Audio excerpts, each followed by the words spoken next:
Hello friends. आज के video में हम ग्राम विकास अधिकारी वीडियो भर्ती परीक्षा 2016 का हल प्रश्न पत्र देखेंगे। फ्रेंड्स, इस एग्ज़ाम की परीक्षा ऑलरेडी 2 बार हो चुकी है, बट पेपर आउट होने की वजह से निरस्त करना पड़ा। उम्मीद करते हैं कि इस बार यूपी ट्रिपल एससी आयोग यह परीक्षा पारदर्शिता के साथ करा ले। इसी आशा के साथ हम वीडियो स्टार्ट करते हैं। फ्रेंड्स, बाकी बचे हुए री एग्ज़ाम के 4 पेपर जो हैं उन्हें जल्द ही चैनल पर अपलोड कर दिया जाएगा। वीडियो स्टार्ट करते हैं। देखते हैं पहला प्रश्न।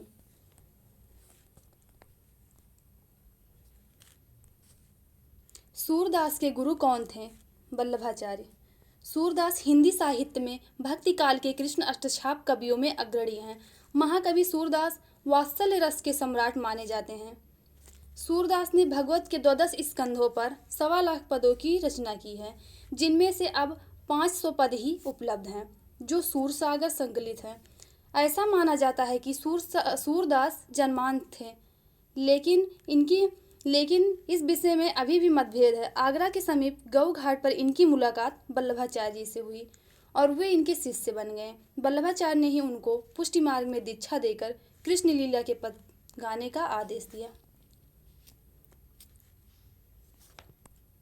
छंद पढ़ते समय आने वाले विराम को क्या कहते हैं? यति। छंद में नियमित वर्ण या मात्रा पर सांस लेने के लिए रुकना पड़ता है। इसी रुकने के स्थान को यति कहा जाता है। छोटे छंदों में साधारणतया यति चरण के अंत में होती है, लेकिन बड़े छंदों में एक ही चरण में एक से अधिक यति या विराम होते हैं। जहाँ वाक्य की गति अंतिम रूप ले ले, विचार के तार टूट जाएं, वहाँ किस चिन्ह का प्रयोग किया जाता है? पूर्ण विराम। अमरस क्या है? एक संचारी भाव। कबीरदास की भाषा कौन सी थी? सधुक्कड़ी।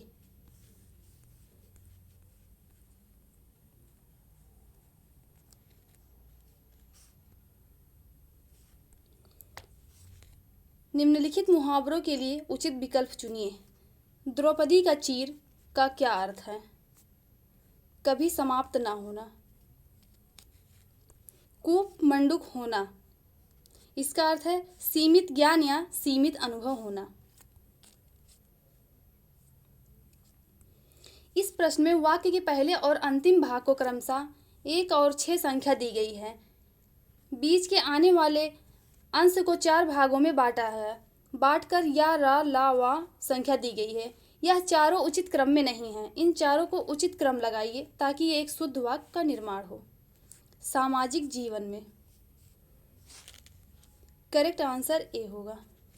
सही वाक्य सामाजिक जीवन में क्रोध की जरूरत बराबर पड़ती है।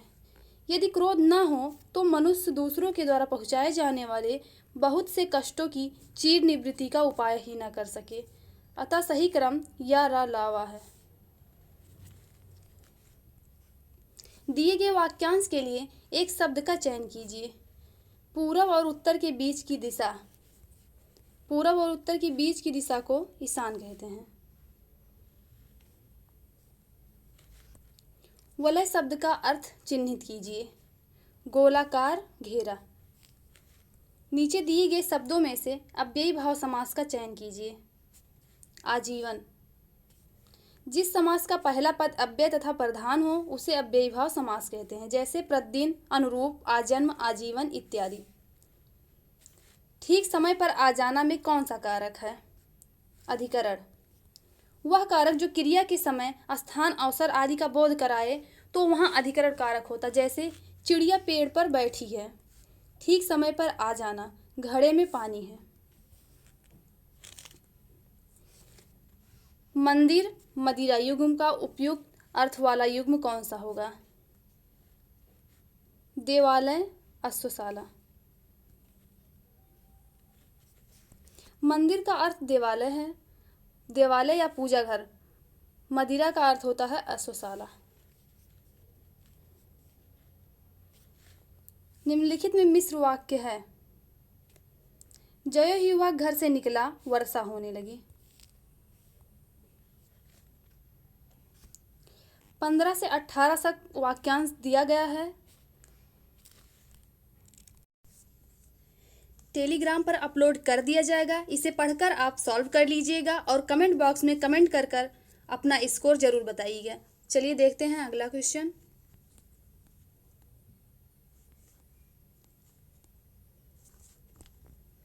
रिक्त स्थान हेतु दिए गए विकल्पों में उचित विकल्प चुनिए। रामू की केवल इसलिए हुई राजू की अधिक बुद्धिमान है। रामू की उपेक्षा केवल इसलिए हुई क्योंकि राजू उसकी अपेक्षा अधिक बुद्धिमान है। अगला है, निम्न पंक्ति में सही अलंकार का चयन कीजिए।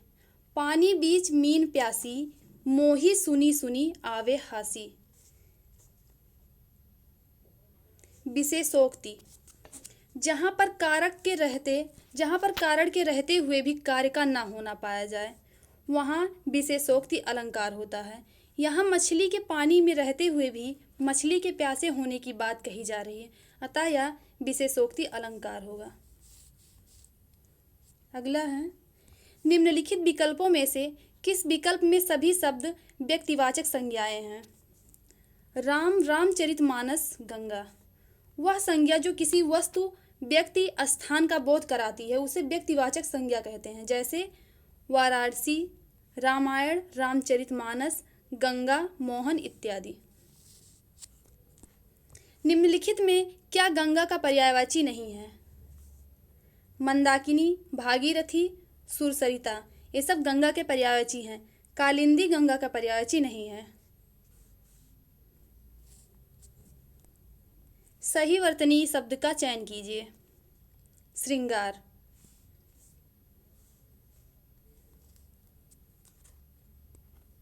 समूहार्थक शब्द चिन्हित कीजिए।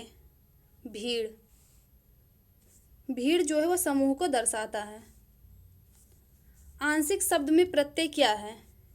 इक प्रत्यय। जो शब्द अंश शब्दों के अंत में जुड़कर उनके अर्थों में परिवर्तन लाते हैं वे प्रत्यय कहलाते हैं। शब्द आंशिक में इक प्रत्यय है। इक प्रत्यय से बने शब्द वैज्ञानिक, वैदिक, लौकिक, दैनिक इत्यादि है। नीचे दिए गए वाक्य के त्रुटिपूर्ण खंड को चिन्हित कीजिए। यदि कोई त्रुटि न हो तो डी भाग को चिन्हित कीजिए। पुलिस द्वारा चोरी का माल बरामद हो गया, कोई त्रुटि नहीं। करेक्ट आंसर ए होगा। शुद्ध वाक्य है इसमें, चोरी का माल पुलिस के द्वारा बरामद हो गया।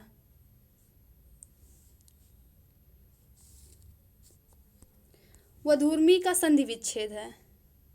वधु प्लस ऊर्मी।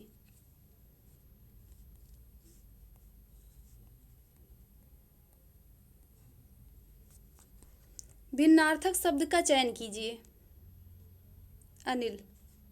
पावक, कृषाणु तथा अनल अग्नि का पर्यायवाची शब्द है, जबकि अनिल हवा का पर्यायवाची शब्द है। हर्ष का विलोम बताइए। विषाद। गंदला, मैला, मलिन किस शब्द के पर्यायवाची हैं? पंकिल। गंदला, मैला, मलिन, पंकिल सभी गंदा का पर्यायवाची है। धवल का अर्थ उजला, प्रलय का अर्थ विनाश, पामर का अर्थ दुष्ट, खल होता है। फ्रेंड्स, अगर आपको हमारा वीडियो पसंद आया हो तो वीडियो को लाइक, शेयर और सब्सक्राइब करना ना भूलें। वीडियो देखने के लिए धन्यवाद।